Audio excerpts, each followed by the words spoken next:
Welcome sa DRS 2.0. Fresh at nagbabagang happenings ba ang hanap mo? Mga padabarkads man yan o mga trending topics? Pwes, sagutin natin yan. Kaya naman isubscribe nyo na ang ating channel para sa mga nagbabagang balita everyday. Welcome back again sa ating YouTube channel mga kadabarkads, and for today's video, ang pag-uusapan natin ay tungkol sa mga importanteng kaganapan sa loob at sa labas ng Eat Bulaga. Unahin nating pag-usapan ang ganap ni Raisa May at ni Mami Riza kahapon. So napasugod po mga kadabarkads si Raisa May and itong mami niya po na si Mami Riza kay Ma'am Jen F or kay Ma'am Jennifer po ng Eat Bulaga. Dito po yan sa Alfonso, Cavite. Dito po sila nag-lunch mga kadabarkads, and nakita nga natin na nag-prepare at tumulong po si Mami Riza ni Raisa May Dizon sa paghahanda at pagluluto po ng kanilang lunch kahapon. Gumawa at nagluto po si Mami Riza ng sisig at iba pang mga specialty niya pagdating po sa lutuin. Makikita nga dito sa picture mga kadabarkads na sabay-sabay silang kumain at napakaraming putahe po ng ulam ang nakalatag sa kanilang table. Andyan nga po si Ma'am Jenny F mga kadabarkads, masayang kumakain kasama po ang ilan sa mga dabarkads natin katulad po ni Raisa May Dizon. At hindi lang yan mga kadabarkads ha, binigyan pa po ni Ma'am Jenny F si Mami Riza or si Raisa ng isang buong langka po mga kadabarkads, at hinati nga po nila yan dito. Medyo hindi pa siya hinog, manibalang pa lang siya mga kadabarkads.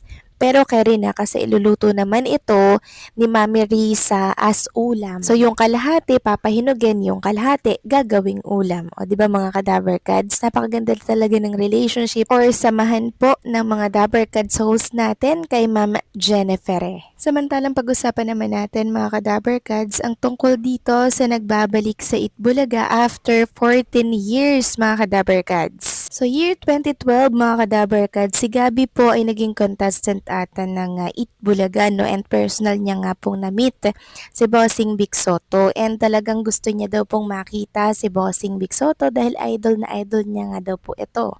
Lahat ng movie ni Bossing Vic Sotto suportado at sinusubaybayan po ni Gabi, lahat napanood niya na po ito. So sumali siya or naging contestant siya sa Eat Bulaga para lamang po makilala or makausap si Bossing Vic Sotto. At nito nga lamang po ay balik Eat Bulaga po siya para po mag-guest dito po sa The Age is Right. So na-recreate po nila mga kadabarkads yung old picture nila ni Bossing Vic Sotto. And ayon nga po kay Gabi, same vibe pa rin po pakabalik niya after 14 years. Wala daw pong nagbago mga kadabarkads, ganun pa rin nung time na unang tapak niya sa Eat Bulaga. Marami nga po ang napabilib kay Gabi mga kadabarkads dahil marunong po talaga siyang magtagalog. Samantalang marami naman po ang nakapuna na hindi daw talaga tumatanda si Bossing Vic Sotto after ng ilang dekada pa yan.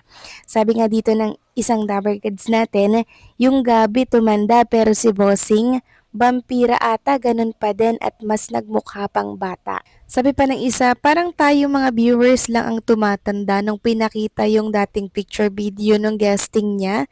Napasabi na lang ako na siya pala yun kasi napanood ko din yung unang guesting niya sa Eat Bulaga at mapapasana all ka na lang kay Bossing. Very vampire ang dating, hindi tumatanda. Samantalang pag-usapan naman natin mga kadabarkads ang tungkol dito kay Alan Kay na kung saan ay nabigyan po ng memo. At ang rason, noisy host mga kadabarkads. Makikita nyo dyan yung mukha ni Alan Kay pakatanggap niya po ng memo. So ito po yung nakasulat sa memo mga kadabarkads. To Alan Kilantang from the TBJ Production Inc. Management, CEO Vic Sotto, Joey De Leon, Pucci Rivera, HR File, May 21, 2026. Subject, noisy host. This memorandum serves as a formal notice regarding your behavior during the designated siesta rest period of the host and staff. It has been observed that you were singing aloud during siesta time, causing disturbance to the host and other members of the group, while the rest of the team exerted effort to minimize noise by using earphones and maintaining silence. Your actions disrupted the peaceful environment intended for rest.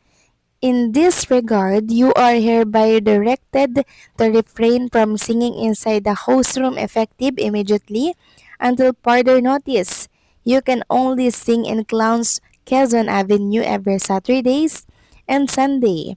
For your guidance and compliance, Jennifer. So nabigyan po siya ng memo mga kadaver cads ng TBJ Production or ng management dahil noisy host daw at kumakanta si Alan Kay during siesta time. After niya nga pong matanggap ang memong to mga kadaver cads, agad po siyang lumapit kay Bossing Bixoto at binigay yung memo at pinabasa po kay Bossing. Pakabasa po ni Bossing Bixoto, mangyak-nyak po siya na siya ay tumawa dahil nga po doon sa memo sa reason kung bakit nabigyan siya ng memo. Maging si Alan K. Main Mendoza mangyak-nyak din po sa kakatawa nang mabasa po nila yung memo po na binigay kay Alan K. So nung una nabigla pa nga po si Alan K mga kadaver cads na meron po siyang memo. Akala niya suspended na siya. Akala niya suspendido siya sa Itbulaga. And then meron ding ilang mga netizen ang naniniwala dito na totoong nabigyan ng memo or nasuspinde si Alan Kay pero hindi po mga kadaver cads. Katuwaan lamang po ito. Joke lamang ito, kumbaga. Hindi pa tayo nasanay dito sa mga daber cads natin ang dami laging paandar nito para syempre makapagpasaya kasi nasa entertainment industry sila. Kaya expected na natin yung mga paandar nila, 'di ba, na tayo talaga yung madadala, tayo yung mapapaniwala kasi akala natin totoo. Pero joke lamang po yung memo na yan mga kadaver cads Masiyahin naman talaga si Alan Kay and kailangan naman talaga yan sa entertainment industry para buhay yung programa or buhay po yung show katulad ng ginagawa niya dito po sa Itbulaga. Ito nga mga kadaver cads yung mga naging komento ng ilang netizen natin na siyang tawang-tawa din po sa nangyari kay Alan Kay. Then sabi naman ng isa, akala ko totoo na, ang saya kayang mag-host ni Alan. Tapos ang gagaling ng daber cads kaya dapat walang masuspend kahit isa. Not even one. Yes, wala naman pong masususpinde mga kadaver cads. Wala pong masususpinde. Ito'y katuwaan lamang na memo at wala pong sususpindehin na Itbulaga host kasi nga po kulang pa nga sila, di ba? Kasi wala si Wally Viola tapos magsususpindi pa sila. Hindi po mga kadaver cads, joke lamang po yan ng TBJ Production para gulatin at pagtripan na naman si Alan Kay. Since siya po lagi ang pinagtitripan ng daber cads natin, di ba? Pero hindi po siya nagagalit.